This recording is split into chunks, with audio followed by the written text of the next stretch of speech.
శ్రీమన్నారాయణ.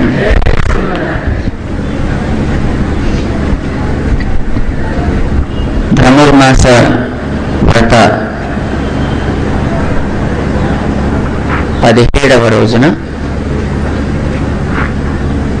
ఆచార్య ప్రబోధాన్ని, మంత్ర ప్రదానాన్ని తల్లి అనుగ్రహించిన ఈ రోజున మన వెంకటేశ శరణాగతి దీక్షా మహోత్సవంలో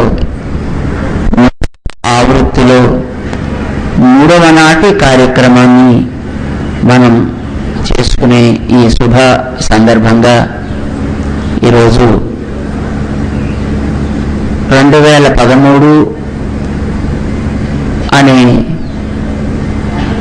ఆంగ్ల నూతన సంవత్సరం ఈవేళ మనకందరికీ సంప్రాప్తించినందుకు మీకందరికీ ముందుగా అనేక మంగళాశాసనాలు చేస్తున్నాం.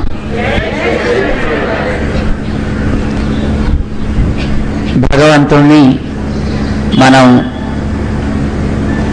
ఈ కళ్ళతోటి చూడటానికి వీలుగా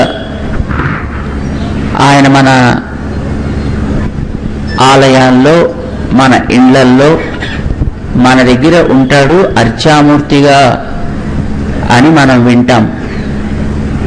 ఆ భగవంతుడికి దివ్యమైనటువంటి స్వరూపాలు అనేకం ఉన్నప్పటికీ ఈ ప్రకృతిని అంతటినీ కూడా ఆయన తన యొక్క దివ్య మంగళ విగ్రహంగా ధరించి ఉంటాడు అని మనకి మన శాస్త్రాలు చెప్తున్నాయి. ఆ భగవంతుడు ఈ జీవులని తన యొక్క దేహంగా ధరించి ఉంటాడు, ప్రకృతిని తన దేహంగా ధరించి ఉంటాడు. ఈ జీవ ప్రకృతుల రెండిటినీ కూడా తన దేహంగా పెట్టుకుని ఆయన ఈ రెంటికి లోపల తానుండి రెంటిని కూడా శాసిస్తూ ఈ రెంటిని తన యొక్క సంకల్పానికి తగినట్టుగా నడిపిస్తూ ఉంటాడు అని మనకి నియమం. ఆయన యొక్క దివ్యమంగళ విగ్రహంగా ఉండేటటువంటి ఈ ప్రకృతి 3 రూపాల్లో ఉంటుంది అని మనకి మన పురాణాలు వివరిస్తున్నాయి. అందులో ఒకటి ఇప్పుడు మనందరం ఉండేటటువంటి ఈ ప్రకృతి, ఇప్పుడు మనం చూసేటటువంటి ఈ భూమి కానీ, ఆకాశంలో కనిపించేటటువంటి సూర్య చంద్ర నక్షత్రాది గోళాలు కానీ, ఈ గోళాలకి అన్నిటికీ కూడా ఆధారంగా ఉండేటటువంటి ఈ ద్యులోకము అని అంటారు, స్పేస్, ఇదంతా కానీ ఆ భగవంతుడి యొక్క ఒక ప్రకృతి. దీని పేరు మిశ్ర సత్వము అని పేరు పెట్టారు.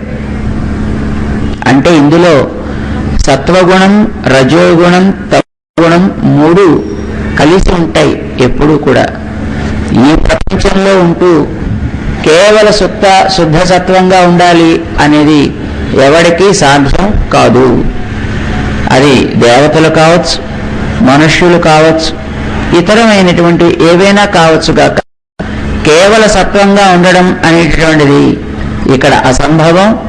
దానికి కారణం ఈ తయారయ్యేటటువంటి రూపాలన్నీ కూడా, మన శరీరాలన్నీ కూడా, దేవతల శరీరాలన్నీ కూడా, తిరియక్ స్థావరాల యొక్క శరీరాలన్నీ కూడా ఈ సత్వరజస్తమస్సులనే మూటితోటి కూడుకున్న వాటితోటి ఏర్పడ్డవే కనుక ఇవన్నీ మిశ్ర సత్వములు అని పేరు పెట్టారు.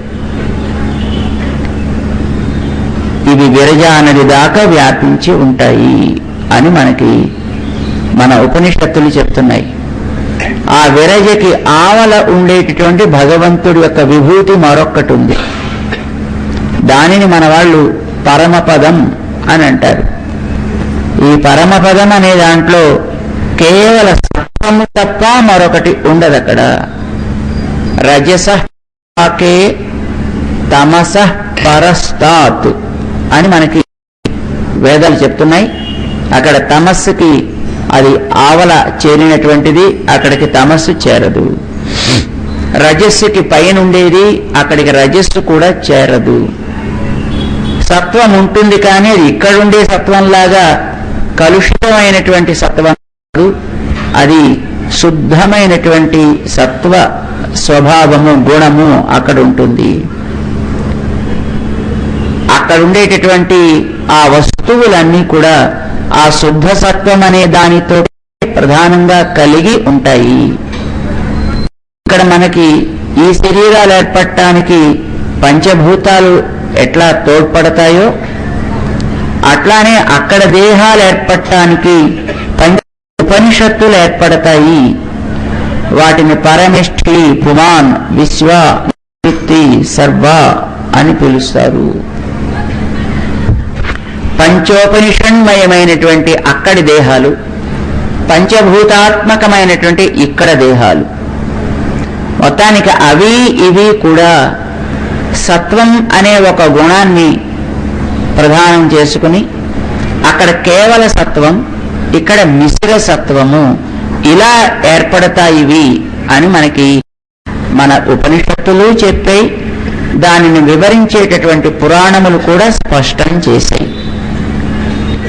భగవంతుడికి ఇవి రెండూ కూడా ఆయన యొక్క దివ్య మంగళ విగ్రహమే సుమా అని చెప్పారు. ఈ దివ్య మంగళ విగ్రహానికి మరొక రూపం కూడా ఉన్నది. అది సత్వ శూన్యము, అంటే అసలు సత్వం కూడా ఏమీ లేకుండా ఉండేటటువంటి మరొక దివ్య మంగళ విగ్రహం ఉంది భగవంతుడికి. దానినే కాలము అంటారు. కాలం కూడా భగవంతుడి యొక్క దివ్య విగ్రహంలో ఒక భాగమే. అయితే ఆ కాలానికి రజస్సు, తమస్సు, సత్వము అనే మూడు గుణాల యొక్క సంపర్కము లేకుండా వీటికన్నిటికీ అతీతంగా ఉంటుంది. అయినా ఈ మిశ్ర సత్వము, అక్కడ శుద్ధ సత్వము భగవంతుడి యొక్క విగ్రహ భాగములైనట్టే ఈ కాలం కూడా భగవంతుడి యొక్క దివ్య మంగళ విగ్రహం. కాలాన్ని కూడా శరీరంగా చేసుకుని భగవంతుడు ఉంటాడు. మనవాళ్ళు రామచంద్రుడి గురించి శుద్ధ బ్రహ్మ పరాత్పరరాం, కాలాత్మకుడైనటువంటి రాముడా నీకు మంగళం అని పాడతారు. దాంట్లో కాలాత్మకుడు అని చాలా అందంగా చెప్పారు. దాంట్లో కాల ఆత్మకుడు అంటే ఆత్మ అంటే దేహం అని కూడా అర్థమండి. కాలాత్మకుడు అంటే కాలమును దేహముగా కలిగినవాడు అని అర్థం అన్నమాట. కాలమంతా భగవంతుడి యొక్క స్వరూపం. నేను దేవుణ్ణి నమ్మనండి, టైంను మాత్రం నమ్ముతాను అని ఎవడైనా అన్నాడు అంటే చాలా సంతోషం అనాలి మనం. అబ్బే నువ్వు నాస్తికుడివి అని అనకూడదు. ఎందుకంటే వాడు కూడా ఒక రకంగా దేవుణ్ణి విశ్వసిస్తున్నాడని అర్థం. ఏ రూపంలో విశ్వసిస్తున్నాడు? కాల రూపంలో దేవుణ్ణి ఆయన విశ్వసిస్తున్నాడు. సంతోషం, ఎలా ఉన్నా మంచిదే కదా. అంచేత మనం వాడిని చూసి ఏదో కాస్త పుచ్చుకోవడం కాకపోతే వాడిని చిన్నపుచ్చడం, ఇవి రెండు మనం చేయాల్సిన అవసరం ఏమీ లేదు. కాలం భగవద్ రూపము, ఇది మనం జ్ఞాపకం పెట్టుకోవాలి. దాన్ని ఆధారం చేసుకునే భగవంతుడు మనకి అప్పుడప్పుడు ఈ లోకంలో వస్తాడు.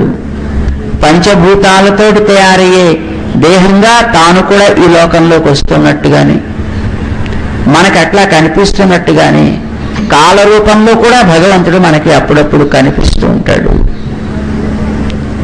అయితే మనకి చాలా వరకు ఆ భగవంతుణ్ణి అట్లాగా ఏమిటో గుర్తించాలి అని అనిపించదు మనకి.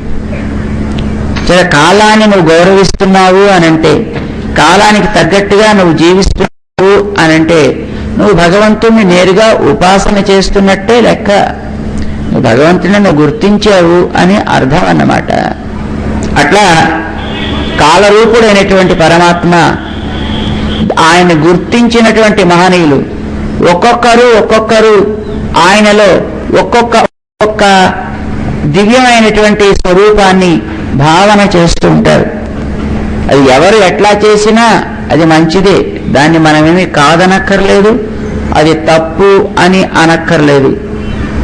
ఒకళ్ళు చాంద్రమానం ప్రకారం మేము కొత్త సంవత్సరం ఏర్పాటు చేసుకుంటాం, సంతోషం. భగవంతుణ్ణి నువ్వు అక్కడి నుంచి గుర్తిస్తున్నావు అని అర్థం. మరో ఆయన, అయ్యా మేము సౌరమానం ప్రకారం దేవుని కాలాన్ని ఏర్పాటు చేసుకుంటాం, సంతోషం, నువ్వు భగవంతుడిని అక్కడ గుర్తిస్తున్నావు అని అర్థం. మరొకళ్ళు, అయ్యా మేము ఆంగ్ల కాలమానం ప్రకారం టైంని నిర్ణయం చేస్తాము, సంతోషం, నువ్వు అక్కడి నుంచి భగవంతుడిని గుర్తిస్తున్నావు అని అర్థం. ఎవరు ఏ రూపంలో గుర్తించినా భగవంతుణ్ణి కాలాన్ని గుర్తిస్తున్నారు అంటే గుర్తించినట్టే లెక్క. అంచేత మనం అది తప్పు, అది కరెక్ట్ కాదు, ఇది రైటు, ఇదే కరెక్టు అని అనడం అంత తెలివైనటువంటి మాట కాదు అని మనం గుర్తుపెట్టుకోవాలి. ఒక్కొక్కరు అలా కాకుండా తాము ఎవరో ఒక మహనీయుని విశ్వసించి వారించడం వల్ల తాము ఉజ్జీవించాం కనుక వారి అవతారమే తమకి కాలానికి ఆరంభంగా కొందరు గుర్తించవచ్చు, సంతోషం. భగవద్ రామానుజాచార్య స్వామి వారిని తమకి సర్వస్వమో అని భావించినటువంటి మహనీయులు రామానుజుల వారు అవతరించడం వల్ల కదా మాకు జ్ఞానం కలిగింది, దానివల్ల కదా మేము ఈ రకంగా ఈవేళ ఒక మనిషిగా బతకగలుగుతున్నాం కనుక ఆ రామానుజుల వారు భూమి మీద ఏనాడు పాదం పెట్టారో ఆనాటి నుంచి మాకు కాలం కాలం ఆరంభమైందని మేము గుర్తిస్తాము అంటూ రామానుజ శకాన్ని వారు ఏర్పాటు చేసుకుంటారు, సంతోషం, అది మంచిది. అంటే మనకి రామానుజ శకం ఆరంభం అయ్యి ఇప్పటికీ 995 సంవత్సరాల కాలం గడిచి 996 సంవత్సరాల కాలం గడిచింది. ఎస్, అప్పుడు మన కాలం ఎలా లెక్క పెట్టుకుంటాం అంటే 996 సంవత్సరం అది ఇప్పుడు. అందులో జనవరి 1వ తారీఖు లేదా అందులో మార్గశీర్ష మాసంలో ఫలానా కృష్ణపక్షంలో చతుర్థో అయితే ఆశ్లేష నక్షత్రము అని అనుకుంటాం, సంతోషం, అట్లా అనుకున్నా మరేం తప్పేం లేదు. ఇప్పుడు మన పెదజీయర్ స్వామి వారు మన ఆచార్యులు అవతరించి మనని ఈ రకంగా ఉజ్జీవింపచేశారు. వారి వల్ల మనకి జ్ఞానం కలిగింది, వారి వల్ల మన మనుషులుగా మనగలుగుతున్నాం ఈ మట్టి మీద. అంటే వారు అవతరించడం వల్ల మనకంటూ ఒక ఉనికి కలిగింది కనుక వారు ఏనాడు భూమి మీద అడుగు పెట్టారో అప్పటి నుంచి ఒక కాలాన్ని మేము నిర్ణయం చేసుకుంటాం, దాన్ని జీయర్ శకము అని అంటాము. జీయర్ శకం ఆరంభమై ఇప్పటికి అయ్యా 103 సంవత్సరాల కాలం గడిచిందండి, సంతోషం. ఎస్, అది కూడా మంచిది. మీలో ఉండేటటువంటి ఆయా నిష్ఠని తెలియచేసేది కాలము అని అంటే నువ్వు ఎవరైనా నీకు ఆదర్శంగా తీసుకుంటున్నావో వారి యొక్క అవతరణ నుంచి నువ్వు కాలాన్ని నీ విషయంలో ప్రారంభం చేసుకుంటున్నావు అని అర్థం. అలాగా ఎవరు ఎక్కడి నుంచి చేసుకున్నా అది శ్రేయస్కరమే. ఒకరిని నువ్వు ఆదర్శంగా తీసుకుని వారు నీకు అందించినటువంటి జ్ఞానాన్ని నువ్వు చక్కగా నీ మనస్సులో నింపుకొని నీ ఆచరణలోకి తెచ్చుకునే సంకల్పం నీలో కలిగినాడు. నువ్వు వారిని ఆదర్శంగా తీసుకుని కాల ప్రారంభాన్ని చేసుకోవడం తప్పేం కాదు. ఈ మానవ జాతికి అట్లాగా ఆదర్శాన్ని నెలకొల్పిన మహనీయులు ఎందరో ఉన్నారు. వారిని ఆధారం చేసుకుని కాలక్రమాన్ని ప్రారంభించినటువంటి మహనీయులు ఎందరో ఉన్నారు. దానిని అనుసరించి సాగే వాళ్ళు కూడా ఎందరో ఉన్నారు. అందులో జీసస్ని ఆధారం చేసుకుని అతను ఫలానా రోజున పుట్టి ఉంటాడు అని ఊహించి ఆ వేళ నుంచి కాలాన్ని మేము నిర్ణయం చేసుకుంటాం అని కొందరు ప్రారంభం చేశారు. దాన్ని ఈవేళ కొత్త సంవత్సరం అని అందరూ అంటున్నారు. బహుళంగా దాన్ని పాటిస్తున్నారు కనుక అది కూడా ఒక మంచిదే. దాన్ని మనం కూడా గుర్తించి ఆ ప్రకారం కూడా కొత్త సంవత్సరాన్ని ఆరంభం చేసుకుంటున్నాం అని అనుకుంటే తప్పేం కాదు. చేత ఈవేళ ఆ లెక్క ప్రకారం కొత్త సంవత్సరం, ఆంగ్లేయుల కాలమానం ప్రకారం. అయితే వాళ్ళకు కూడా కరెక్ట్గా జీసస్ ఈవేళ పుట్టాడా అంటే అది కూడా సందేహం. పాపం ఆయన పుట్టి తర్వాత ఆయన చాలించిన తర్వాత సుమారు 200 సంవత్సరాల దాకా కాలం గురించినటువంటి పెద్ద విచారణ ఏమీ జరగల. ఆ తర్వాత కాలంలో అంటే సుమారు 200-300 సంవత్సరాలు అయిపోయిన తర్వాత ఈయన ఫలానా సమయంలో పుట్టి ఉంటాడు కనుక ఇప్పటి నుంచి మనం దీన్ని ఒక క్రొత్త సంవత్సరంగా భావించాలి అని తర్వాత వాళ్ళు నిర్ణయం చేసుకుని సుమారు 300-400 సంవత్సరాల కాలం అయిన తరువాత అప్పుడు వాళ్ళు ఆరంభం చేశారు ఆయన్ని ఆరాధన చేయడం. శంకరాచార్యుల వారు అవతరించి ఎప్పుడు ఎక్కడ ఏం చేశారు అనేది ఆ కాలంలో ఎవరికి పెద్దగా దాని మీద అవగాహన లేదు, తెలియదు కూడా. కానీ ఆయన తర్వాత కాలంలో ఆ తర్వాత వచ్చినటువంటి మహనీయులు వారు ఈ రకమైన సమయంలో ఉండి ఉంటారని భావన చేసి కాలాన్ని నిర్ణయం చేశారు, దాన్ని పాటిస్తున్నారు. వారి చరిత్ర ఏమిటి, ఎక్కడ తిరిగారు, ఎలా తిరిగారు అప్పట్లో ఎవరికి తెలియదు, దాని గురించిన స్పష్టత లేదు. వారు అందించిన దర్శనాలు గురించినటువంటి పాఠాలు ప్రవచనాలు సాగుతున్నాయి, కానీ వారి చరిత్ర మీద స్పష్టత ఏం లేదు.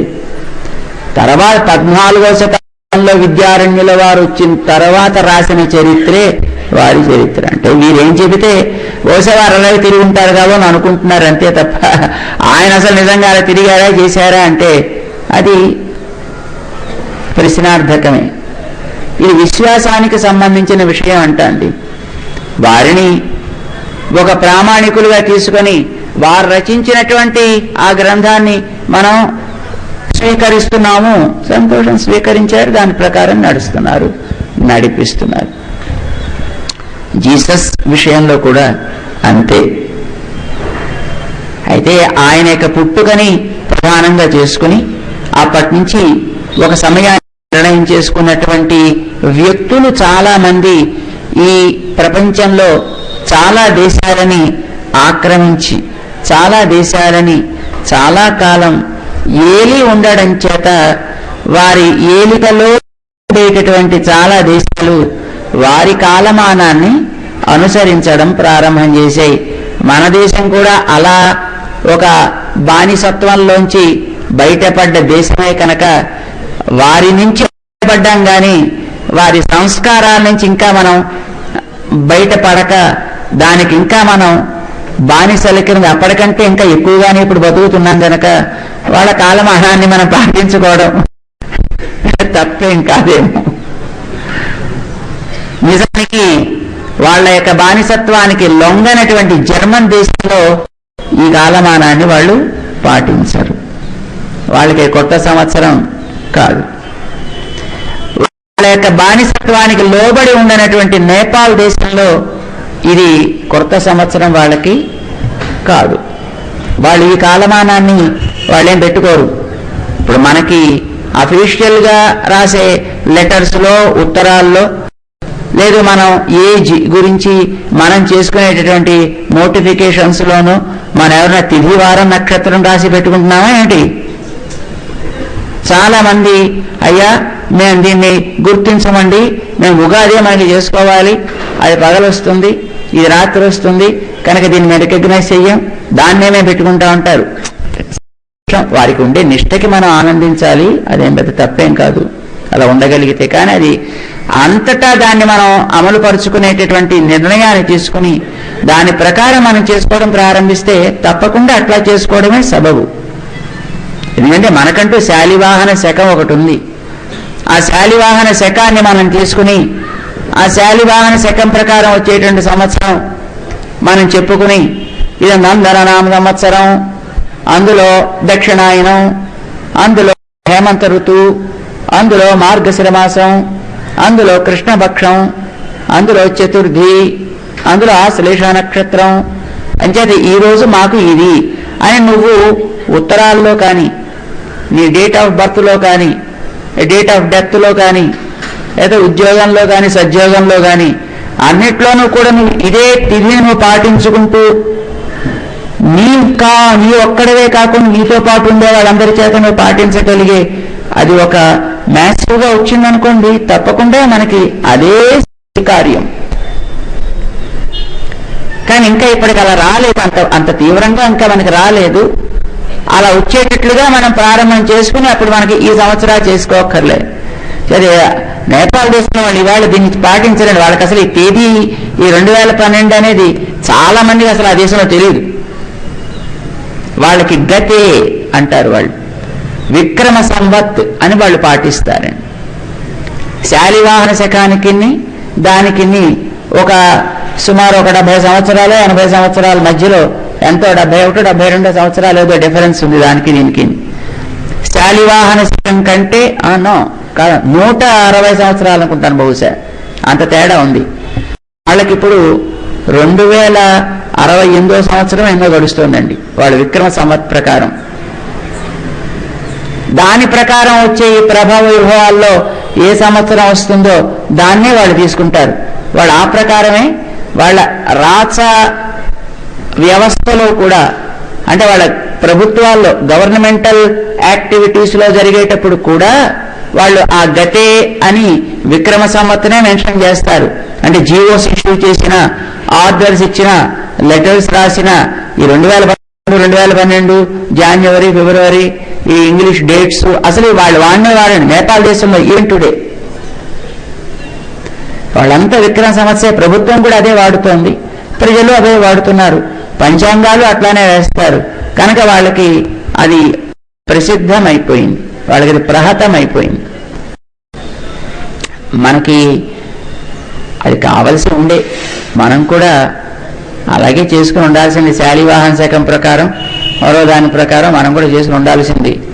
కానీ అక్కడ పైన కూర్చున్నటువంటి ప్రబుద్ధులు వాళ్ళు ముద్దవతారాలు కావడం చేత, లేదు స్వార్థపరులు కావడం చేత, లేదా వాళ్ళకు ఉండేటటువంటి బుద్ధులు వక్రం కావడం చేత మనని బయట పెట్టినట్టుగా వాళ్ళు పెట్టినా, కానీ అంతకంటే ఎక్కువగా మన బానిసత్వంలోకి దింపి ఈవేళ మొత్తం మన ఇదివరకు భౌతికంగా మాత్రమే ఆంగ్లేయుల యొక్క పరిపాలన ఉండేది.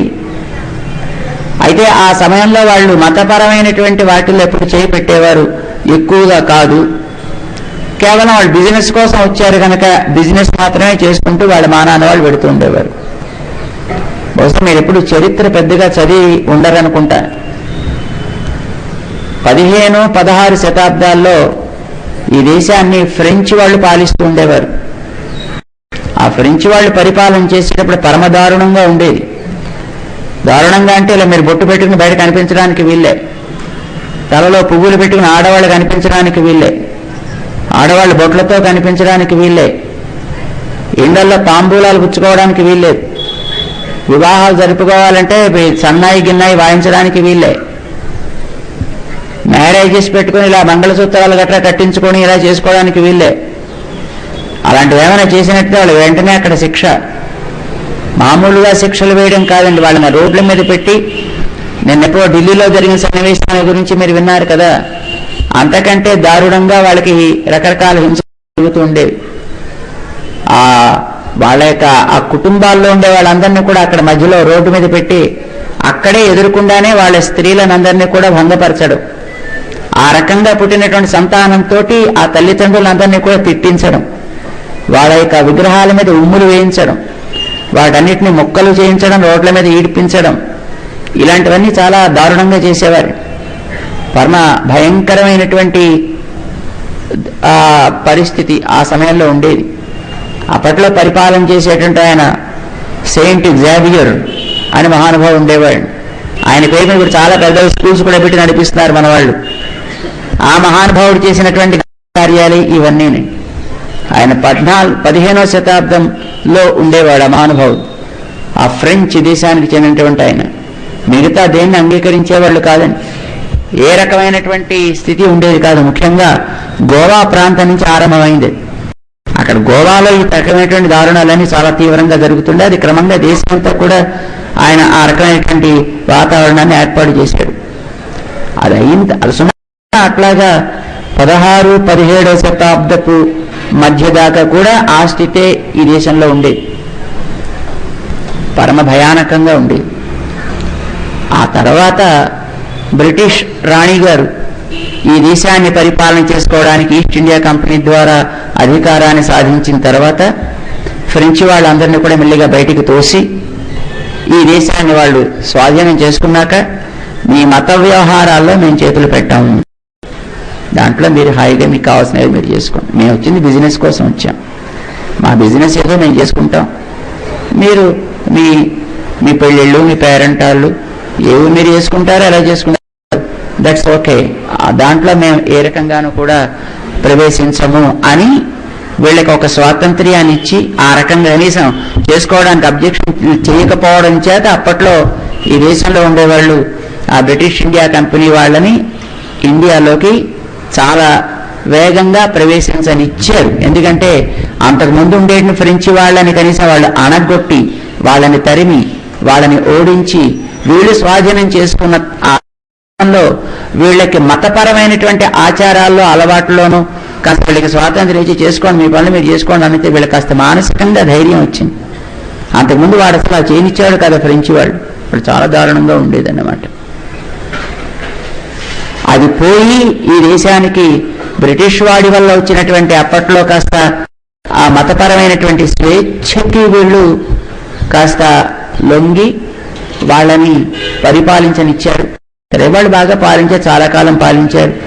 ఆ పాలించే సందర్భంలో ఎన్నో రకాలుగా వీళ్ళని క్రమంగా అంతర్గతంగా మార్పులు చేసి మన సంస్కృతిని, మన సంస్కృతి యొక్క మూలాధారాలైనటువంటి సాహిత్యాలని కూడా చాలా రకాలుగా వాళ్ళు అధ్యయనం చేసి ఇందులో ఎక్కడెక్కడ ఏవే లోపాలు ఉన్నాయి వాటిని జాగ్రత్తగా మనం ఉపయోగించుకుందాము అనుకునే వ్యక్తులు వాళ్ళల్లో రావడం చేత దీన్ని ఎక్స్‌ప్లాయిట్ చేశారు.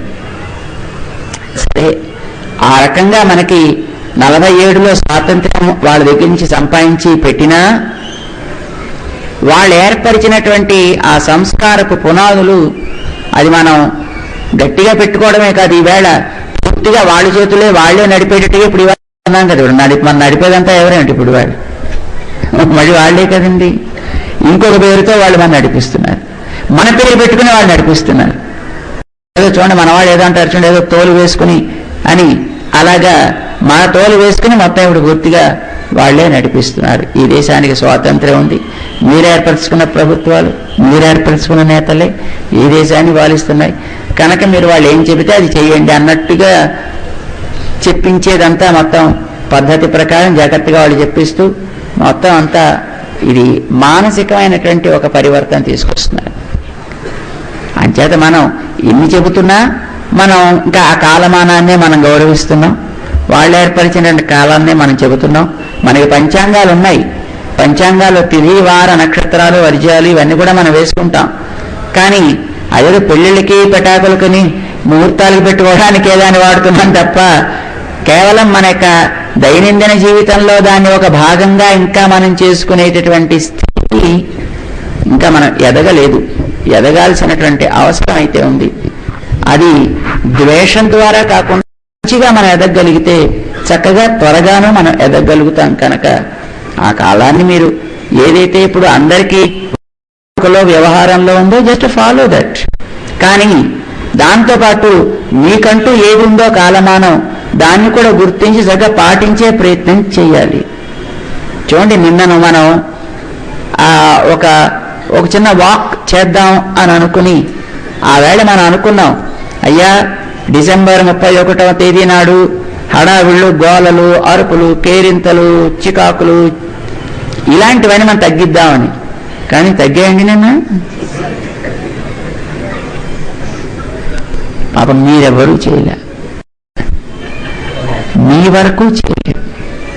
కానీ నిన్న రాత్రి మాకు ఆ లోపల ఆ తలుపుల చుట్టూ అన్ని మొత్తం వేసేసి మేము లోపల ఉన్నాం అక్కడ. అయినా మా చెవిలో కూడా ఓ ఓ ఓ ఓ గోళలు వినిపిస్తూనే ఉన్నాయి, అరుపులు, ఓ పెద్ద పెద్ద పెడబొబ్బలు, ఓ చప్పుళ్ళు, విప్పుళ్ళు. అది మనలో ఎంత నరాల్లో లోపలని జీవ కణాల్లో కూడా ఆ సంస్కారం చొచ్చుకుపోయింది అనడానికి ఇది గుర్తు. It's okay.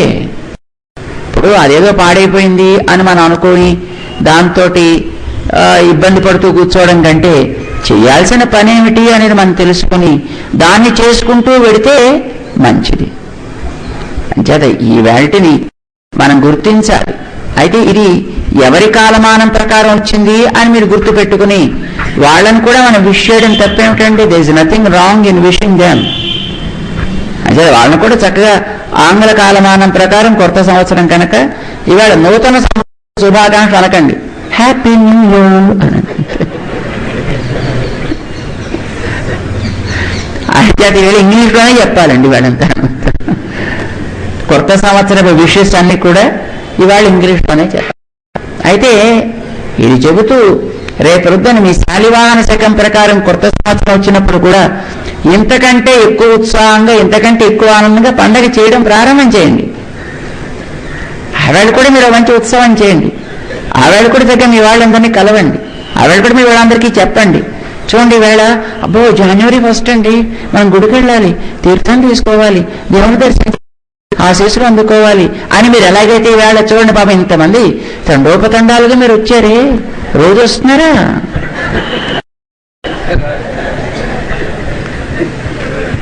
అంటే దీన్ని మీరు ఒక ప్రత్యేక దినంగా ఎట్లాగైతే భావిస్తున్నారో ఇంతకంటే ఎక్కువగా మనకంటూ ఒక దినం ఉంది కనుక దాన్ని కూడా పాటించడం ప్రారంభం చేయండి.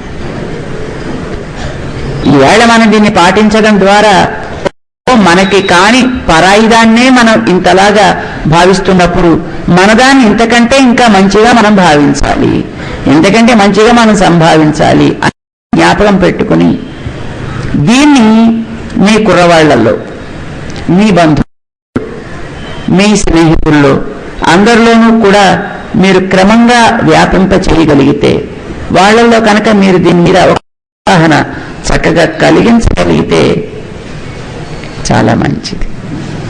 అప్పుడు మనం కొత్త సంవత్సరం చేసుకోవడం సార్థకం అవుతుంది. అది మనకి శ్రేయదాయకం అవుతుంది.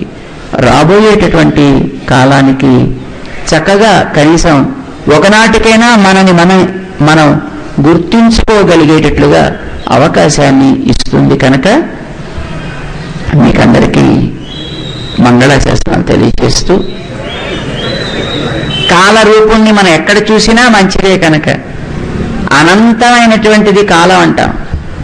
భగవంతుడి యొక్క కాలం అనే దివ్యమంగళ విగ్రహానికి అంతము లేదు.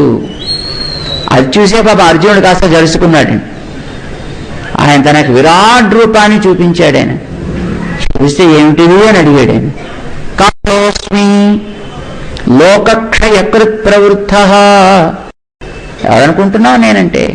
కాలాన్నయ, నా దివ్యమంగళ విగ్రహాన్ని చూసే శక్తిని నీకు ఇచ్చా, చూడు అన్నాడు. వద్దు, నేను దాన్ని చూడలేదు, కొంచెం దాన్ని వెనక్కి తీసేసుకుని నాకు ఇష్టమైన, నాకు అలవాటైన మా కృష్ణుడి రూపాన్ని చూపించు బాబు అని కాళ్ళు పట్టుకున్నాడు. ఆయన నువ్వు నిన్ను భయపడే ఇలా ఉంటుందని నీకు తెలియచేయడానికి అన్నాడు. ఆయనకి చూడగలిగిన రూపం ఏదో దాన్ని చూపించాడు. ఇది మనం భగవద్గీతలో శ్రవణం చేస్తున్నాం. అనంతమైన ఆకాశానికి మనం కొన్ని హద్దులు పెట్టుకుంటున్నాం చూడండి. అదిగోండి అక్కడ ఆకాశంలో మబ్బులు వస్తున్నాయి, ఇదిగో ఇక్కడ ఆకాశంలో పక్షులు ఎగురుతున్నాయి అంటున్నాం. మనం కాలం అనంతమైన కొన్ని హద్దులు మనం పెట్టుకుంటున్నాం. సముద్రంలో నీళ్లు అనంతంగా వ్యాపించి ఉంటాయి. అయినా ఇదేదో తూర్పు సముద్రం, ఏదో పశ్చిమ సముద్రం, ఇది దక్షిణ సముద్రం అని ఏదో ఒక హద్దును మనం పెట్టుకుని దాన్ని మనం ఎట్లాగైతే దర్శిస్తున్నామో అలానే కాలం అనంతమే అయినప్పటికీ కూడా దానికి కూడా ఒక హద్దు మనం ఏర్పరచుకుని ఆ దివ్యమంగళ విగ్రహాన్ని ఎక్కడో ఒక చోట నుంచి వెళ్ళాలి కదండి. సముద్రం అనంతం అనుకున్నప్పుడు వెళ్ళి ఢామని కరెక్ట్గా నువ్వు మధ్యలో దూకలేవు కదా, దూకితే మళ్ళీ నువ్వు పైకి రావు కదా. ఏదో ఒక ఒడ్డు చూసుకుని ఆ ఒడ్డు మించి నువ్వు లోపలికి దిగాలి. ఏ ఒడ్డైనా పర్వాలేదు, దిగే సముద్రం అదే అయినప్పుడు నువ్వు నదిలోకి స్నానం చేయాలి అని పెడితే నది ఎక్కడి నుంచో ఎక్కడి దాకానో పారుతున్నా నీకు నచ్చిన ఒక ఒడ్డుని నువ్వు చూసుకుని క్రమంగా అందులోకి దిగుతావు. ఆ నదీ తీర్థాన్నే నువ్వు అవగాహన స్నానం ద్వారా అనుభవిస్తావు, ఆస్వాదిస్తావు, హాయిగా నీ మానాన్ని నువ్వు బయటకు వస్తావు. అట్లానే అనంతంగా సాగే కాల ప్రవాహాన్ని కూడా మనం ఏ ఒడ్డు నుంచి లోపలికి వెళ్ళినా, దాన్ని దర్శించినా, దాన్ని ఆస్వాదించినా అది మనకెప్పుడు కూడా శ్రేయస్కరమే. అందుచేత మనం ఈవేళ ఈ కాలరూపుడైనటువంటి భగవంతుణ్ణి 2013గా ఒక కాలమానం ప్రకారం ఆహ్వానించుకుంటున్నాం. జరిగిన కాలాన్ని మనం వీడ్కోలు పలుకుతూ గౌరవిస్తూ దానికి సెండ్ ఆఫ్ చెప్తున్నాం. మనం ఆ కాలరూపుడైనటువంటి భగవంతుడు మనకి చక్కటి నిష్టని, మంచి శ్రద్ధని, మన ధర్మాన్ని మనం సగర్వంగా ఆచరిస్తూ నలుగురితోటి చెప్పుకోగలిగేటటువంటి సాహసాన్ని, మనదైనటువంటి ఒక నియమాన్ని ఎప్పుడైనా ఎవడైనా దానిని గుర్తించక దానికి సరైనటువంటి స్థితిని కలిగించినప్పుడు అలాంటి దాన్ని తగదు అని చెప్పగలిగేటటువంటి చొరవని కూడా మనకి ప్రసాదించుగాక అని మేము ప్రార్థన చేస్తూ మీకందరికీ అనేక మంగళాశాసనాలు చేస్తున్నాం. ఇప్పుడు మనం అందరం కూడా ఈ వెంకటేశ శరణాగతి దీక్షా సందర్భంగా జరిపే ప్రార్థనని మనం శ్రవణం చేస్తే వారి తిరుమల నంబి గారి యొక్క నిష్ఠని గురించి, వారు భగవంతుడి యొక్క సేవని ఆచార్య ఆజ్ఞగా చేసి ఆ సేవ చేసేటటువంటి తన స్థానాన్ని బట్టే తన పేరు నిర్ణయం అయ్యేటట్లుగా ఆయన చేసిన శ్రీశైల అనేవారు తిరునామాన్ని వారు ధరించారు అని అంటే వారికి ఉండేటువంటి ఆచార్య నిష్ఠ ఎంతటిది అనేది మనం గుర్తించాలన్నమాట. ఇది మనకు కూడా అట్లాంటి శ్రద్ధ నిష్ఠ ఏర్పడేటట్లుగా మనకి తన అనుగ్రహాన్ని ప్రసరింప చెయ్యమని మనం ప్రార్థన భగవంతుణ్ణి చేసుకుందాం. ఈరోజు ధనుర్మాస వ్రతపు 18వ రోజు నాడు మన వెంకటేశ శరణాగతి దీక్ష మహోత్సవంలో 3వ ఆవృత్తిలో 4వ ప్రార్థనని మనం చేసుకుంటున్నాం.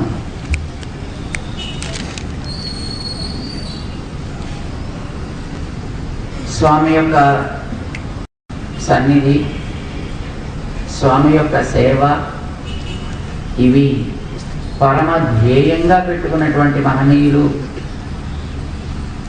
ఏ అనుగ్రహాన్ని భగవంతుడి నుంచి వాళ్ళు పొందారో, ఎలా పొందారో దాన్ని మనం స్మరించుకుంటున్నాం. ఈ లోకంలోకి ఆయన అర్చామూర్తిగా ఒక విగ్రహ రూపాన్ని ధరించి వేంచేసి ఉండేటప్పుడు అది కేవలం బొమ్మ కాదు,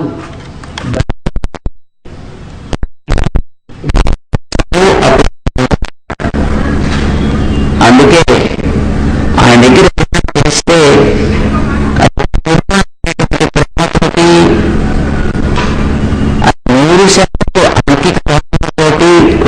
చేసేవారు.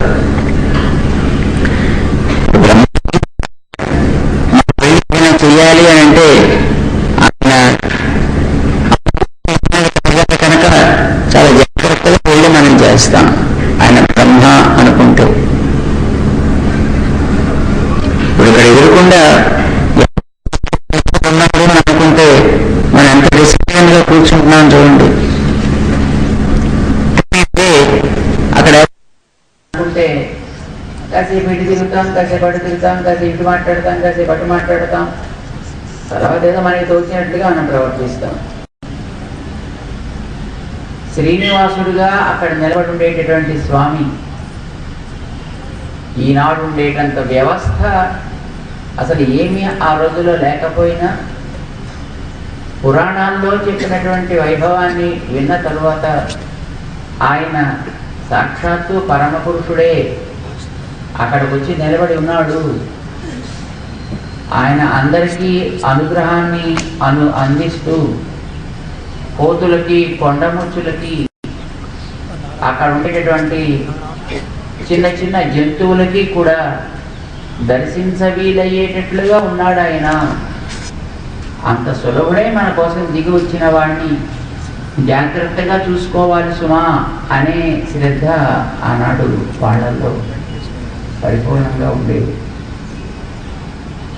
ఏదో జరపాల్సింది ఏదో జరిపేద్దాం కదా, జరిపేసి పోతే అయిపోయి, ఏదో లేపాలి అంటే ఏదో కాసేపు ఇక్కడ సుప్రభాతం పాడాలంటే పాడాలి, తలుపులు తీయాలంటే తీయాలి, వేయాలంటే వేయాలి. ఎప్పుడు తీస్తేనే ఎప్పుడు వేస్తేనేమి అనే స్థితి వాళ్ళల్లో ఉండేది కాదు. ఒక చైతన్యమూర్తిని చూస్తే ఎట్లా స్పందిస్తారో ఆయన అచేతన రూపంలో ఉన్నా అట్లానే ఆయన్ని భావన చేసే ఆరాధనాదులు ఆయనకి నిర్వర్తించే సంస్కారం ఆనాటి వారందరిలోనూ కూడా ఉండేది. అంతే తప్ప ఇప్పుడు ఏదో రకంగా అక్కడ చేసేద్దాం, ప్రాధాన్యం లోపలుండే ఆయనకి ఇవ్వాలా, ఆయనతో పని ఉండి వచ్చేవాడికి ప్రాధాన్యాన్ని ఇవ్వాలా అనే విచక్షణ ఆ రోజుల్లో కనీసం వాళ్ళలో చక్కగా ఉండేది. మనతో పని ఉండి ఆయన వస్తే మన వ్యవస్థకి తగ్గట్టుగా ఆయన ఉండాలి, ఆయనతో పని ఉండి మనం పెడితే ఆయన వ్యవస్థకి తగ్గట్టుగా మనం ఉండాలి. అందుకే ఆయన సమయంలో ఆయన సన్నిధానానికి ఏ సమయంలో వెళ్ళాలంటే ఆ సమయంలోనే వెళ్ళేవాడు, ఏది చేయాలంటే అంతవరకే చేసేవారు. అప్పుడు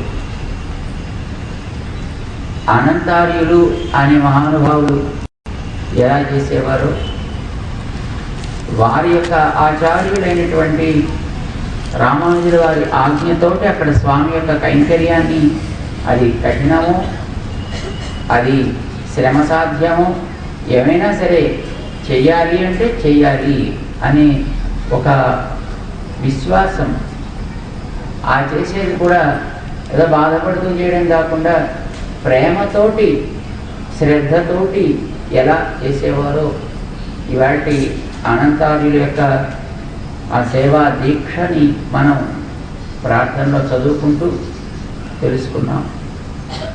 ఆయన అక్కడ కొండ మీదకి వెళ్ళి చెరువుని తవ్వి ఒక పూల తోటని పెంచి స్వామికి మాలలు కట్టి ఇచ్చే కైంకర్యం దగ్గర నుంచి ఆరంభం చేస్తే అక్కడ ఉండేటువంటి వ్యవస్థనంతటినీ కూడా చక్కదిద్ది అక్కడ ఉండేటటువంటి అర్చకులు ఎట్లా ఉండాలి, పాచకులు ఎట్లా ఉండాలి, ఇతరమైనటువంటి పారాయణలు చేసేవాళ్ళు ఎట్లా ఉండాలి, వచ్చే భక్తులు ఎట్లా ఉండాలి, దాన్ని నిర్వహించేటటువంటి వివిధ సేవా పరులు ఏ రకమైనటువంటి కోడ్ ఆఫ్ కాండక్ట్ అంటాం కదా, అది ఏ విధంగా ఉండాలి అనేది నియమించి దాన్ని అదే రకంగా జరిపించేటటువంటి ఒక దీక్ష ఎలా కలిగి ఉన్నారో ఇవాటి ప్రార్థనలో మనం చెప్పుకున్నాం. అది సూచించేటట్లుగా ఆ తర్వాత మన ఆచార్యులు పెరుమాళ్ళు కూడా రెండు రకాలుగాను కొన్ని ఉత్సవాలనే ఏర్పాటు చేసుకున్నాడు ప్రత్యేకించి. అక్కడ పులిసే తోట ఉత్సవం అని చేస్తారు బ్రహ్మోత్సవాల్లో. 7వ నాడు నైరుతి మూల దాకా వెళ్ళి మళ్ళీ వెనక్కి తిరిగి స్వామి పరుగుతో లోపలికి రావటం అనే ఉత్సవం, అది ఒక వారి ఉండే ప్రేమతో జరిగిన ఒక ఉత్సవం. ఆయన గడ్డం మీద పచ్చకర్పూరాన్ని మిగతా స్థానాలలో లేని క్రమంలో అక్కడ పెట్టుకోవడం, అక్కడ ఉండేటటువంటి అనంతారులు ఎందుకు తనకుండే ప్రేమని సూచించడం కోసం తను చేసినటువంటి ఒక అద్భుతమైనటువంటి కార్యక్రమం. ఇలా ఎన్నెన్ని కార్యక్రమాలు ఆయన చేయించుకున్నాడో వారి ద్వారా. అంతేకాదు అనంతార్యులని తనకి మామగారుగా కూడా భావించాడు ఆయన. భగవద్ రామానుజుల వారు ఒక అమ్మవారిని అర్పిస్తే అంతకుముందు ఆయన యొక్క హృదయంలో సతతము వేంచేసి ఉండేటటువంటి ఒక అమ్మవారిని అర్పించి అనంతార్యులు కూడా అల్లుడయ్యారు. రామానుజుల వారు భగవద్రామ్ వెంకటేశ్వర స్వామి వారికి మామగారే, అనంతార్యులు కూడా వెంకటేశ్వర స్వామి వారికి మామగారే. సరే, ఆకాశరాజు గారు మామగారు అవ్వడం అది పెద్ద ఆశ్చర్యమే కాదు. ఎలా ఎలా తన లీలలని చూపి అర్చామూర్తిగా ఉన్నా ఆయన భక్తుల యొక్క సేవలని ఏ విధంగా తను గమనిస్తూ స్వీకరిస్తూ వాళ్ళని అనుగ్రహిస్తూ ఉంటాను అనేదాన్ని ఆయన చూపినటువంటి వివిధ సేవలని, వివిధ ఉత్సవాలని మనం ఒకసారి స్మరించుకుంటూ ఆయన వైభవం తెలుసుకుంటున్నాం. వెంకటేశ్వర నాగతి దీక్ష పర్పస్సే అది. మనకి ఏదో మనం కూడా 4 రోజులు ఏదో రకమైన బట్టలు కట్టుకొని మేము కూడా దీక్షలు చేస్తున్నామండి, అని అనిపించుకోవడం కోసం మనం చేయటం లేదు. మనకు ఆయన యందు ఉండే విశ్వాసాన్ని, ఆయనకి చరిత్ర విషయంలో ఉండేటటువంటి విశ్వాసాన్ని మనం మనలో నిలుపుకుంటూ ఆయనకి ప్రకటించి దాని చేతనైతే నలుగురికి చెప్పడానికి, నలుగురికి అనిపించడానికి శరణాగతి దీక్షను మనం చేస్తున్నాం. ఈరోజు ఆ దీక్షా క్రమంలో ఒక్కొక్క రోజు ఒక్కొక్క ప్రార్థనని మనం చేసుకుంటూ ఈరోజు అనంతార్య వైభవాన్ని కొంత మనం స్మరించుకున్నాం. వీరి ఆచార్యులైనటువంటి రామానుజాచార్యుల వారు చేసినటువంటిది వీరి తర్వాత మనం స్మరించుకుంటాం. ముందు వీరు చేసిన సేవలు స్మరించుకుంటాం.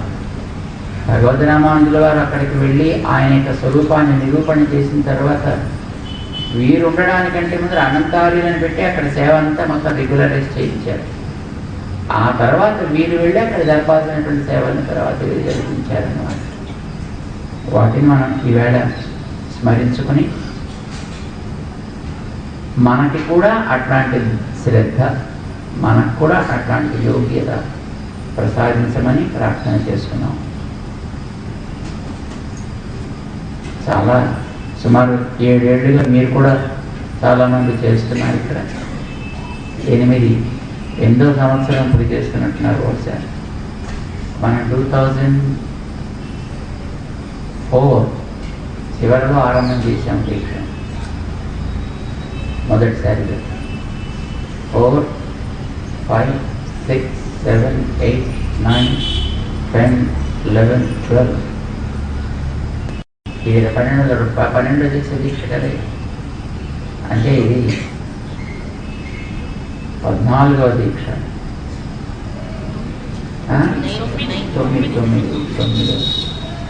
9వ దీక్ష మనం చేస్తున్నాం అన్నమాట. 9వ సంవత్సరం. మొదటి నుంచి మనం అందరం దాన్ని ఇలా కొనసాగిస్తామని అనుకోలేదు. కానీ ఆయన యొక్క జరపవలసినటువంటి సేవలు అక్కడ జరిగేటంత వరకు మనం దీక్షను చేస్తూనే ఉంటాం.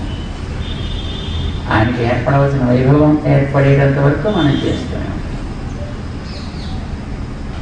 అక్కడ మొట్టమొదట ఆయనకి వైభవాలు ఏర్పడవలసినవి అనేది ఎక్కడి నుంచి మనం ఎందుకోసం ఇదివరకు ఎందుకు చేయలేదు, ఇప్పుడే కొత్తగా ఎందుకు ప్రారంభించారు అంటే అది ఒక హద్దు మీరి జరిగే స్థితి వచ్చేటప్పటికి మనం కొంచెం దానికి శ్రద్ధ చూపాల్సిన అవసరం ఏర్పడింది. అక్కడ ఉండేటటువంటి ఆ 1000 కాళ్ళ మంటపం తొలగిపోవడం, చుట్టూ ఉండేటటువంటి భవనాలన్నీ పోవడం, మేడలన్నీ పోవడం. ఎందుకని ఎవరో చెప్తున్నారు మన వాళ్ళు కొత్తగా ఏదో ఒక స్టేట్మెంట్ ఇచ్చారు, ఎలాగైనా గర్భాలయం కొత్త ద్వారం కూడా పెట్టి దాంట్లోంచి జనాన్ని కూడా పంపించే ఏర్పాటు వీలైన త్వరలో చేస్తాము అన్నట్టు ఇచ్చారు. నేను పేపర్లో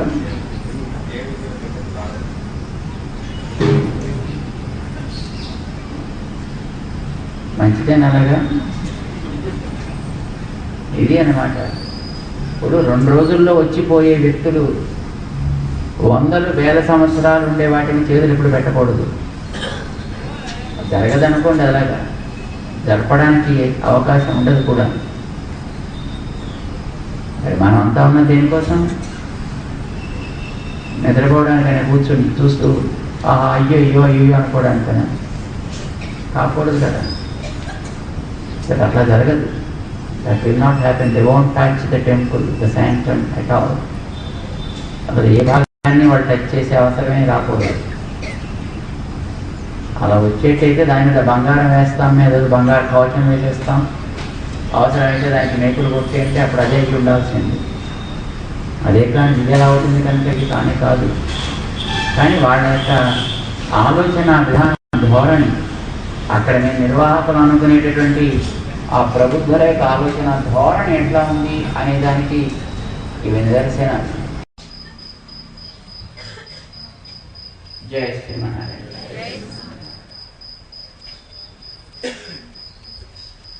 శ్రీ వెంకటేశ శరణాగతి దీక్షా మహోత్సవంలో మనం 3వ ఆవృత్తిలో 5వ ప్రార్థనని ఈరోజు చేసుకున్నాం. భగవద్ రామానుజుల వారి యొక్క అనుగ్రహంతో ఆ క్షేత్రం ఎలా ప్రసిద్ధిని పొందిందో, ఆ స్వామి ఎలా ఒక ప్రాచుర్యాన్ని సాధించగలిగాడు, ఆయనకి వివిధములైనటువంటి చిహ్నములని, ఉత్సవాలని ఎట్లా అక్కడక్కడ భగవద్ రామానుజుల వారు ఏర్పాటు చేశారో, అక్కడ ఉండేటటువంటి వివిధ సన్నివేశాలు కూడా వారి వల్ల ఎట్లా రూపుదిద్దుకున్నాయో ఈనాటి ప్రార్థనలో మనం చెప్పుకున్నాం. అక్కడ ఉండే దేనికైనా ఇది ఇలా ఎందుకున్నది అంటే దాన్ని నిర్ణయం చేసి నిరూపించగలిగినటువంటి మహనీయులు భాష్యకారులు భగవద్ రామానుజులు. భాష్యకారులు అంటే దాన్ని వివరించి చెప్పగలిగిన వారు అని అర్థం. వారు ఒక గ్రంథాన్ని రచించారు, శ్రీ భాష్యము అని పేరు దానికి. బ్రహ్మసూత్రాలకి వ్యాఖ్యానంగా దాన్ని రాశారు. బ్రహ్మసూత్రాలంటే ఉపనిషత్తుల యొక్క సారంగా వేదవ్యాసుడు అందించిన సూత్రాలన్నమాట. ఉపనిషత్తులు ఎన్నో, అందులో ఉండేటటువంటి మంత్రాలకి ఏమిటి అర్థం అని రకరకాల వాదనలు జరిగే రోజుల్లో, అంటే సుమారు 6000 సంవత్సరాలకి పూర్వమన్నమాట, వేదవ్యాసుడు పెద్దలందరినీ కూడా కూర్చుండబెట్టి వారితోటే చర్చ చేయించి వారితోటే నిర్ణయింపచేసి ఇది బ్రహ్మసూత్రాల యొక్క సారము, ఇది ఉపనిషత్తుల యొక్క సారము అని ఆనాడు ఎక్కడెక్కడైనా కొన్ని మంత్రాలకి సమన్వయం కుదరకపోతే, ఒకదానికొకటి పరస్పరం విరుద్ధంగా ఉన్నట్టు అనిపిస్తే అలాంటి వాటికి సరి అయినటువంటి అర్థ నిర్ణయం చేస్తూ ఆనాటి వారందరూ అంగీకరించిన రీతిలో సూత్ర రూపంగా ఇచ్చాడు. ఒక 545 సూత్రాలు, 5 5 మధ్యలో 4 ఉంటుంది. అలాగా 2 జ్ఞానం కలిగిన తత్వాలు, 1 జ్ఞానం లేని తత్వం. జ్ఞానం కలిగిన తత్వం జీవుడు, జ్ఞానం కలిగిన తత్వం దేవుడు. ప్రకృతికి జ్ఞానం లేదు.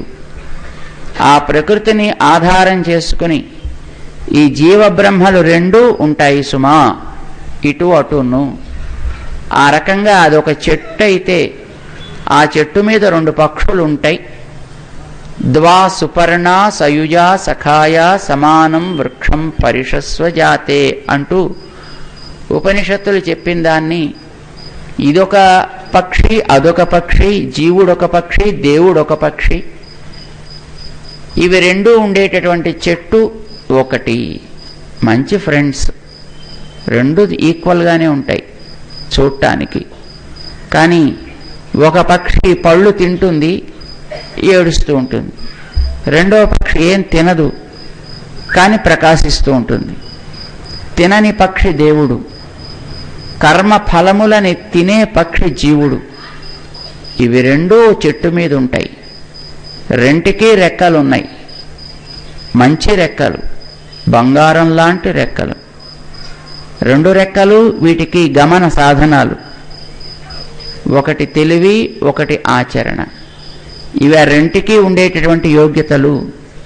ఇలా ఈ 2టిని ఉపనిషత్తులు చెప్పడం చేత దానిని ఒక సంఖ్యలో అటు ఒక 5 ఇటు ఒక 5 మధ్యలో 4 అలా పెట్టాడు. అన్ని సూత్రాలను రచించాడు. 5 అంకె పెట్టడంలో కూడా ఒక తాత్పర్యం ఉందన్నమాట. అటుండేటటువంటి దేవుడికి ఇటుండే జీవుడికి మధ్య ఉండే బంధాలు ఒక 5 అని, అంటే కలగాల్సినటువంటి జ్ఞానం ఒక 5 రకాలని, బహుశా దానికోసం ఒక అర్ధపంచక జ్ఞాన సూచకంగా అటు జీవుడికి ఒక 5 ఇటు దేవుడికి ఒక 5 అంకెలు పెట్టేట్టుగా మధ్యలో ప్రకృతిని ఇమిడ్చినట్టు 540 సూత్రాలు ఆయన రాశాడు. చిన్న చిన్న సూత్రాలు ఉంటాయి. ఆ సూత్రాలు ఆ రోజుల్లో బాగా అర్థమైపోయేవి. కానీ తర్వాత కాలం నాటికి వాటిని అర్థం చేసుకోవడం చేత కాని లోకం అయ్యేటప్పటికీ వారికందరికీ వాటి అర్థాలు మేం చెబుతాం అని బయలుదేరినటువంటి కొందరు మహానుభావులు రకరకాల వ్యాఖ్యానాలు చేస్తే భగవద్ రామానుజుల వారు ఆ బ్రహ్మసూత్రాలకంతటికీ ఒక యోగ్యమైనటువంటి వ్యాఖ్యానాన్ని రచించి ఇవ్వడం చేత కాశ్మీర దేశంలో ఉండేటటువంటి సరస్వతీ భండారంలో ఉండే సరస్వతీదేవి ప్రసన్నమై నువ్వు నిజమైనటువంటి భాష్యకారుడివయా అని బిరుదునిచ్చిందిట. అంచేత రామానుజాచార్యుల వారిని సరస్వతీదేవి ఇచ్చిన బిరుదంతో భాష్యకారులు అని అంటారు. ఆ పేరు వారి ఒక్కరికే తగును, మిగతా వాళ్ళకి ఆ పేర్లు పెట్టుకుంటే ఏదో ఇప్పుడు మన ఊళ్ళో ఉండే ఆచార్యులు గారికి భాష్యకారాచార్యులు అని పేరు పెట్టుకుంటే అది ఎంతో, ఆ మిగతా వాళ్ళకి పెట్టే పేర్లు కూడా అంతవరకే.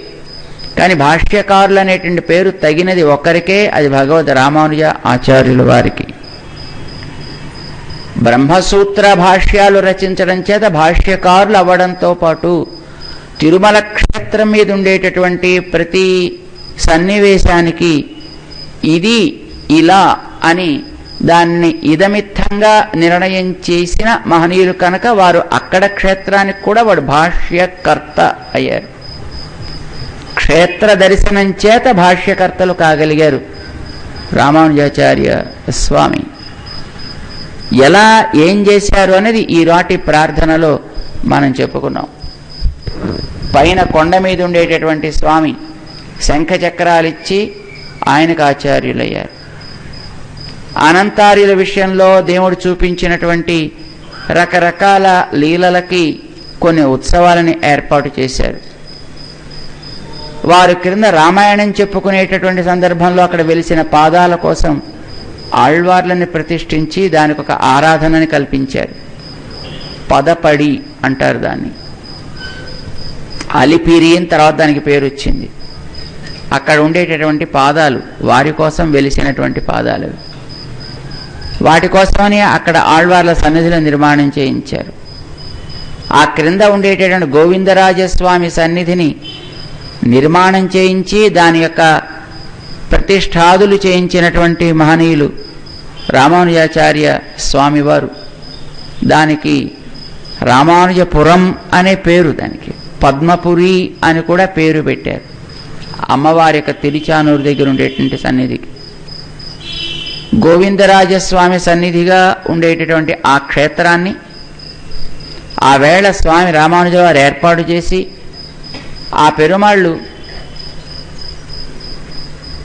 తిరుచిత్రకూటం అని పేరు కలిగిన దివ్య క్షేత్రం చిదంబరం దగ్గర నుంచి ఆయన రావడం చేత చిదంబరంలో ఉండేటటువంటి స్వామి గోవిందరాజులు కనుక ఆ గోవిందరాజులుగా ఇక్కడ స్వామిని అక్కడ క్షేత్రం దుష్టుల యొక్క ప్రభావం చేత అది నశించిపోవడం చేత ఇక్కడ ఏర్పాటు చేశారు. ఆ ఏర్పాటు చేసేటప్పుడు కూడా నిలబడి ఉండేటటువంటి స్వామి గోవిందరాజు అయినా ఆయనకి అక్కడ ఉండేటటువంటి ఆ దుష్ట పాలకులు దాన్ని తొలగించి సముద్రంలో పారేయడం చేత స్వామికి సముద్రంలో పవళించినట్లుగా రూపాన్ని ఏర్పాటు చేసి గోవిందరాజస్వామి సన్నిధిని అక్కడ ఆరాధనాదులు జరిగేటట్లుగా రామానుజుల వారు చేశారు. అక్కడ చిదంబరంలో ఉండేటువంటి ఆ ఉత్సవమూర్తులను తెచ్చి ఇక్కడ పెట్టి ఇదే ఆ క్షేత్రమని, ఆ క్షేత్రంలో పాడేటటువంటి ఆళ్వార్ల పాటలు అక్కడ పాడేటట్లు వ్యవస్థ చేసి ఇవే పాటలని పైన శ్రీనివాసుడి దగ్గర కూడా పాడాలి అని ఒక వ్యవస్థ రామానుజుల వారు ఏర్పాటు చేశారన్నమాట. స్వామి సన్నిధిలో పాడేటువంటి పాటల వల్ల స్వామి అక్కడ ప్రసన్నుడై ఉంటాడు. ఆళ్వార్లు పాడేటటువంటి పాటలకి పరవశించి స్వామి అక్కడ ఆనందంతో ఉంటాడు అనేది నియమం. అందుకే శ్రీనివాసుడికి పాడే పాటలు ఈ గోవిందరాజులకి పాడే పాటలు కూడా కలిపి ఒకటే దివ్య దేశమా అన్నట్లుగా దాన్ని ఏర్పాటు చేశారట. అందులోనూ వెంకటేశ్వర స్వామి రావడం, ఆ తిరుచిత్రకూటంగా ఉండేటువంటి పెరుమాళ్ళు ఇక్కడికి రావడం, అవి రెండు ఒక కాలంలోనే జరగడం చేత వారిరువురు కూడా ఒకరికొకరు సోదరులు అవుతారు అని భగవద్ రామానుజుల వారి యొక్క నిర్ణయం. అందుకే ఆ పైన ఉండేటటువంటి ఆయనకి ఈ కింద ఉండేటటువంటి ఆయన సోదరుడు. ఆ రకంగా వారికి ఒక వ్యవస్థని ఏర్పాటు చేసి, దానికి చుట్టూ ఒక చక్కటి వీధిని ఏర్పాటు చేసి, అందులో ఆరాధ్య వ్యవస్థను ఏర్పాటు చేసి, ఉత్సవ వ్యవస్థ ఎట్లా జరగాలో ఏర్పాటు చేసి, ఇదంతా భగవద్ రామానుజుల వారు చాలా కాలం అక్కడ ఉంటూ సుమారుగా ఈ వ్యవస్థనంతటినీ ఏర్పాటు చేయడానికే 1-2 సంవత్సరాల కాలం వారు ఆ కొండ మీద ఆ కొండ కింద ఉండిపోవలసి వచ్చింది. ఇలాగా ఒక్కొక్క క్షేత్రాన్ని ఒక్కొక్క సమయంలో ఏర్పాటు చేసేటువంటి మహనీయుల యొక్క విలక్షణ కృషి ప్రభావం చేత ఆ క్షేత్రానికి ఒక ప్రాచుర్యం వస్తుంది. అయితే వచ్చిన దాన్ని మనం అట్టే పెట్టుకుంటే ఉంటుంది, లేకపోతే పోతుంది. క్షేత్రానికి ఒకదానికి ఒక మంచి పేరు ప్రతిష్ట వస్తే దాన్ని అదే క్రమంలో కొనసాగనిస్తే దానికి ఒక అందం ఏర్పడుతుంది. కానీ 10 మంది వచ్చేసిన తర్వాత దాన్ని మేము మార్పు చేసేస్తాం, ఇలా దాన్ని తొలగిస్తాం, అలా దాన్ని ఇంకోటిదో కట్టేస్తాం, ఇంకోటిదో పెట్టేస్తాం అంటే దానికి ఉండేటటువంటి ఆ స్థాయి కాస్త కోల్పోతుంది అన్నమాట. స్వామికి అంత వైభవం కలగడానికి అప్పుడు ఉండేటువంటి వ్యవస్థలే కారణం కనుక ఆ వ్యవస్థలు అలా ఉన్నంత వరకు అది పెరుగుతుంది. వాటిల్లో మార్పు వస్తే అప్పుడు ఆయనకు ఉండేటువంటి స్థాయిలో కూడా మార్పు తప్పనిసరిగానే ఏర్పడుతుంది. పైకి వచ్చేదాకా అవి ఉపయోగపడతాయి, పైకి వచ్చిన తర్వాత వాటిని తీసేసి మా కొత్త వ్యవస్థలు పెడతాం అని అంటే అది తెలివైన పని కాదు. అలా జరగనివ్వడం భక్తులకి కూడా అది అభిమతము కాదు, దాన్ని అంగీకరించరన్నమాట. దాన్ని స్వామి యొక్క ఆనాటి వైభవానికి అంతటికీ కూడా కారణం భగవద్భాష్యకారులైనటువంటి శ్రీరామానుజుల వారు కనుకనే వెంకటేశ్వర స్వామి రామానుజుల వారిని కూడా తన ఆచార్యులుగా తన సన్నిధిలోనే తన యొక్క హృదయ స్థానానికి వారి యొక్క శ్రీపాదముల స్పర్శ కలిగేటంత ఎత్తులో వేంచేపు చేసుకుని అక్కడ వారికి ఒక శాశ్వతమైనటువంటి స్థితిని కలిగించుకున్నాడు. దానిని బట్టి రామానుజుల వారి యొక్క వ్యవస్థ మీద, రామానుజుల వారు చేసిన నియమాల మీద, రామానుజుల వారు ఏర్పాటు చేసినటువంటి ఆ సాంప్రదాయక కట్టుబాట్ల మీద శ్రీనివాసుడికి ఎంత అభిమానం ఉన్నది, ఎంత విశ్వాసం ఉన్నది, ఎట్లా దానిని ఆయన పాటించాడు అనేది మనకి తెలుస్తోంది. మరి ఆయనే పాటించినప్పుడు మనం మాత్రం పాటించవద్దా? ఆయనే దాన్ని గౌరవించినప్పుడు మనం మాత్రం దాన్ని గౌరవించవద్దా? మనం కూడా దానికి కట్టుబడి ఉంటేనే కదండి ఆయన మీద ప్రేమ ఉన్నట్టు. నువ్వంటే నాకు ప్రేమే కానీ దేవుడు, నువ్వు మెచ్చినటువంటి దాన్ని మాత్రం మేము పాడు చేస్తాం అంటే ఆయన ఒప్పుకుంటాడా? ఇప్పుడు మీకు ఒక తోట ఇష్టం అనుకోండి, ఏమండి మీరంటే నాకు ఇష్టమే కానీ మీ తోటనంతా మాత్రం నాశనం చేస్తాను ఎవడేనంటే మీరు ఒప్పుకుంటారా? అట్లాగే భగవంతుడు పెంచుకున్న తోట అదంతా, దానిని అలాగా అందించిన మహనీయులు భాష్యకారులైతే భాష్యకారుల్ని మేము అంగీకరించవండి, వారి సిద్ధాంతం అంటే మాకు అక్కర్లేదండి, వెంకటేశ్వరుడు మాత్రం కావాలి డబ్బులు సంపాదించి పెట్టడానికి అంటే అలాంటి వాళ్ళని మనం భక్తులు అనాలా? అలాంటి వాళ్ళని వ్యవస్థాకర్తలు అనాలా? అలాంటి వాళ్ళని అక్కడ ఉండనివ్వాలా? అలాంటి వాళ్ళ ద్వారా క్షేత్రం పాడవుతుంటే మనం చూస్తూ కూర్చోవాలా? అలాంటి వాళ్ళకి అక్కడ ఏదైనా ఒక దాని మీద చెయ్యపెట్టే అవకాశం ఉండాలా అనేది మనం నిర్ణయించుకోవాలి.